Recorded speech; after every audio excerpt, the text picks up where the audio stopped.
Hello, welcome back. Going to go straight into it because we're on a bit of a time restraint today. We only had the one chapter yesterday, so I'm going to see if we can get through chapter 14 and 15 today. So, chapter 14 is called Truce. Since his run in with the muggers in Paris, Mr. Silver had not been the same. Aside from putting a stop to any lessons, which Daniel missed greatly, Silver treated him well enough. Still, there was no denying that something was not right. His limp was showing no signs of improvement, and his general health seemed to be worsening each day.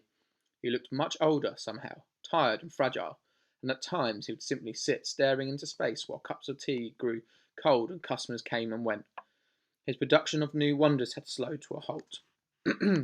Daniel was worried about him and the Emporium. Silver moved the shop around a lot over the next few weeks, visiting Berlin in 1930s as Hitler was riding the crest of a dark wave, London during the coronation of Queen Victoria, and finally the streets of Barcelona just months after the end of the Spanish Civil War. In each of these places and times, Silver would scour the back streets of magical shops, searching for elusive treasure. But he would always return empty-handed and angry. One morning in Barcelona, Daniel set out to fetch coal for fire. Upon his return to the shop, he began to tidy in preparation for twilight. He listened to the ticking of clocks as he worked, humming tunes and tapping the tables and books. You should be on stage with a voice like that. Daniel, who had been polishing the eagle's feet of Mr. Silver's desk, sprang up, catching the edge of the table with a thud. Ellie stood by the velvet curtain, arms folded. Daniel had not seen her since Paris. He knew she didn't like him. Why should he like her? She seemed pig-headed and infuriating, but he found her fascinating. "Where have you been?" he said. Ellie shrugged. "Around. I've been watching out for you," said Daniel. I've been wanting to say something." "Sorry."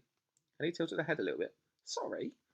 "Aye," said Daniel. "I mean, I can understand you hate me. Some wee boy from Glasgow coming in here and getting a job, working with your dad. But Ellie, I don't really have a clue what I'm doing. I'm sorry, I didn't know about you and how you were stuck here. I'm just..." "Sorry," said Ellie. Daniel nodded. "Daniel Holmes," she said, unfolding her arms. "However it might seem sometimes, I promise you, none of my storming off and throwing strops and getting angry is really about you. Well, not much of it anyway." "It's not?" "Nope. Look, Papa and me, we don't have a very smooth relationship. I love him to bits, really, I do. But I get so angry with him sometimes. It always seems like I'm the least important thing on his list, even if I know that's not really true. And you're just another distraction." "I didn't mean to be," said Daniel. "I didn't ask to come here." "I know," said Ellie. "I know. That's the point, I guess. Neither of us asked to come here, but here we are." "Is it really true you can't leave?" said Daniel. Ellie ran her finger over the point of her chin. "Yes. And the customers can't see you." "Nope." "Is it like a magical disease or something?" Ellie laughed. "It's complicated." "Well, I can see you," said Daniel. "You got someone else to talk to, I mean, if you want." Ellie stared at him, the corners of her mouth forming the tiniest smile. "You want to see something cool?" Twilight came and went, and the Emporium opened its gates to the public. "What are we doing?" whispered Daniel. They had followed a customer, a man in a flat cap, through the Emporium, keeping out of sight, watching him enter the several wonders. Along the way, they passed Caleb and Anya, who tagged along, quite delighted to be part of whatever was going on. "You'll see," said Ellie. They reached a quiet passage where the customer in question entered another wonder. "This'll do," said Ellie. To Daniel she said, "You, stay." Then to Caleb and Anya, "You know what to do." Daniel ducked behind a coat of armour just as the man reappeared. He watched Ellie walk towards him. She's going to bang into him, Daniel thought. But Ellie did not bang into him. She walked straight through him, like she was made of mist. The customer shivered and rubbed his hands together. He glanced around the dim corner. "Is someone there?" he said in a quiet voice. Nobody answered. Ellie ran a little way down the corridor to where another suit of armour was standing, and she began to push the armour along the ground towards the customer. When he heard the shrieking, scraping noise of the armour on the floor, the man jumped and turned just in time to see the suit of armour emerging from the shadows.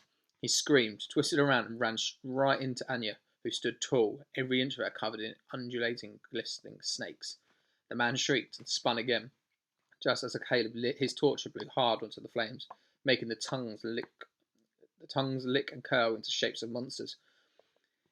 In his panic, the man ran into a wall and then went sprinting away back towards the hall stairways. Ellie was laughing so hard she was bent double. "Did you see his face?" said Caleb, tears of laughter streaming down his cheeks. He mimicked the poor customer. That was the best one in ages. Laughter was catching, and Daniel was soon slumped on the floor beside the other three. "This is how you pass the time," he said. "Isn't it a wee bit mean?" "Oh, I don't do it often," she said. "But it usually works if I need cheering up." She wiped her eyes. The customers don't remember anything after they leave the shop, do they? So it's perfectly harmless to scare them half to death.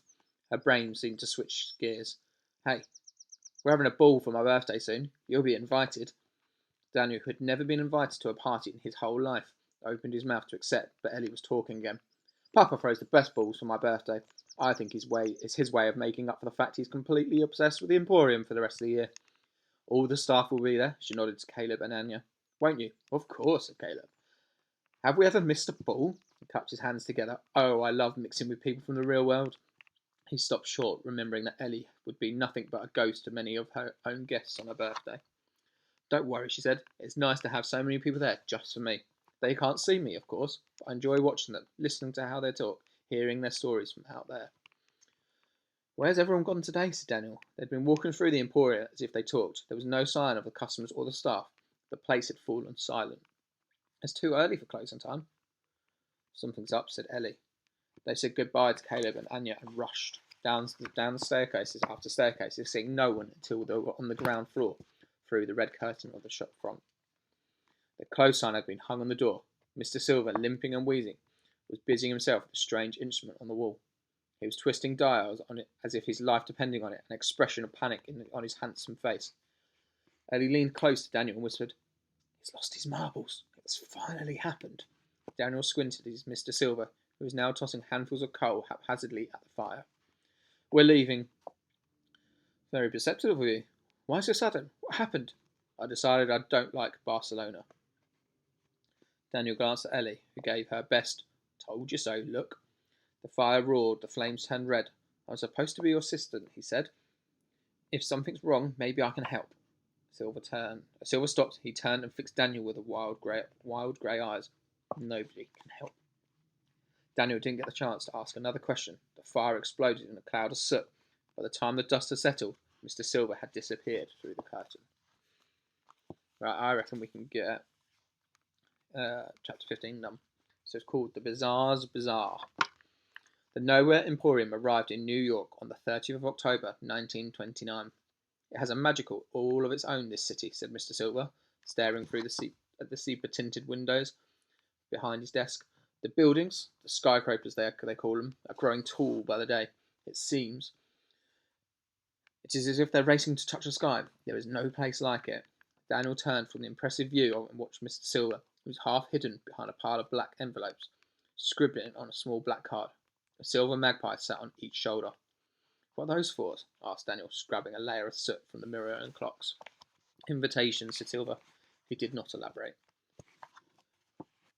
"It's for my birthday ball," Ellie told him later. "It's tomorrow." Daniel and Ellie had begun to meet most days before the Emporium opened to the public. Ellie, for all her fierce bravado, was also caring and loyal, and Daniel had seen flashes of the person she hid behind her armour. It was also useful to be in Ellie's company. He was still banned from writing in the book, and Mr. Silver seemed too distracted to teach him much. Ellie was the next best thing, a guide who knew every corner of the Emporium. Daniel supposed their loneliness was binding them together. He was an orphan, after all, and Ellie was motherless and always chasing the attention of her father. Excuse me. So here they were, two lonely children, sharing in the biggest, most incredible secret that ever was. A smile pressed across Ellie's face. "When Papa's finished these invitations, you can help me send them out. It'll be fun." "Fine," said Daniel, unable to fathom why anyone would get so excited about posting some letters. His mind turned to Mr. Silver. "Ellie, have you noticed anything strange about your dad recently?" "He's always strange," said Ellie. "I mean, a different sort of strange. Not in a good way. He spends most of his time alone, either locked up in his apartment or out looking for secret objects. I think he might be ill. He's been limping and coughing and all sorts." Ellie considered this for about 4 seconds. "I'm sure he's fine," she said with a shrug. Daniel left it at that, knowing Ellie was too excited about her birthday ball to think about anything else. That evening, twilight came and went, but Mr. Silver did not open the Emporium. "Something wrong?" asked Daniel. "Are we having a night off?" Silver looked hollow and warm. He did not answer, but slipped on his coat. "Going out?" said Daniel. Silver gave a nod. "Come if you like." Eager to explore Manhattan, Daniel was across the room in a few bounds, putting on his coat and gloves and scarf. Today they set off into the night. As it turned out, sightseeing was not on the agenda. It soon became clear that Mr. Silver was on the hunt again for his elusive treasure. He limped a couple more steps ahead of Daniel, barely speaking, as they charged along the streets, carved like canyons through the enormous buildings. Central Park. Among all the suffocating concrete and glass and fog, it seemed like the last green place on earth. Mr. Silver pointed out the famous Plaza Hotel, an enormous building that looked like a grand castle. 8 blocks later, they swung into an alley where the steam from restaurants' kitchens glowed in the light of the moon. They walked until they reached a plain brown door. At first glance, it seemed to be the back entrance to a store or a cafe or a hotel. But then Daniel spotted something. 2 words carved in the doorframe above the door. The sort that would be only noticed by those searching for it. Bazaar's Bazaar. Silver leaned in and opened the door. The shop beyond was a dark and dingy cave, half lit by the soft flickering glow of hundreds of dribbling candles. The air was soup thick. Mr. Silver had packed the Nowhere Emporium with many trinkets and objects picked up on his travels. Props, he called them. They would never be sold, but created the illusion of a regular store. You could spend hours looking and always spot something you'd never seen. But the Bazaar's Bazaar must have contained 100 times the amount of treasures. Coats of armours glistened, swords, shields hung on the racks. There were jars of pickled animals, powders, lotions, potions, cages containing ravens and snakes, and spiders all the sizes of Daniel's fist. At the far end of the store stood a counter, and behind the counter sat a middle-aged man with greasy, receding hair and a long, waxy face. His eyes seemed too large for his head, and one of them pointed inwards, while the other fixed on his customers. "You looking for something in particular?" he said in a rough voice as dead tree bark. "As a matter of fact," said Mr. Silver. He leaned in and whispered something into the man's ear. At first the shopkeeper did not respond. He sat back in his chair and reached under his desk, and when he brought out his hand back up, he held a large onion. He raised the onion to his mouth and took a bite, skin and all, as if it was a juicy apple. "You're in luck, your friend," the shopkeeper said, onion juice dripping from his yellow teeth. Silver took a sharp intake of breath. He closed his eyes for a moment. When he opened his eyes, there was a spark in them. Daniel had never seen them before. "Show me," the shopkeeper's yellow eyes lingering on the silver, dusty old suit. "You realise," he said, "the item in question will not be cheap." "Show me," roared Silver, and he brought his fist down on the counter with such force that Daniel actually jumped. The shopkeeper nodded, cowered, and turned away, disappearing down a set of stairs somewhere behind the desk. There was much banging and clattering from an unseen room, and several minutes later he reappeared, carrying a thin wooden box decorated with intricate carvings. Mr. Silver took it into his hands and turned his back to both Daniel and the shopkeeper. A pause.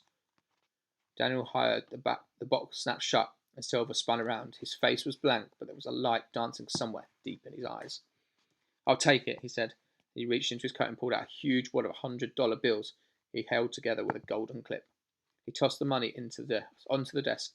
It was more money than Daniel had ever seen or imagined, and he watched the shopkeeper's eyes widen and his face become a mask of avarice and hunger.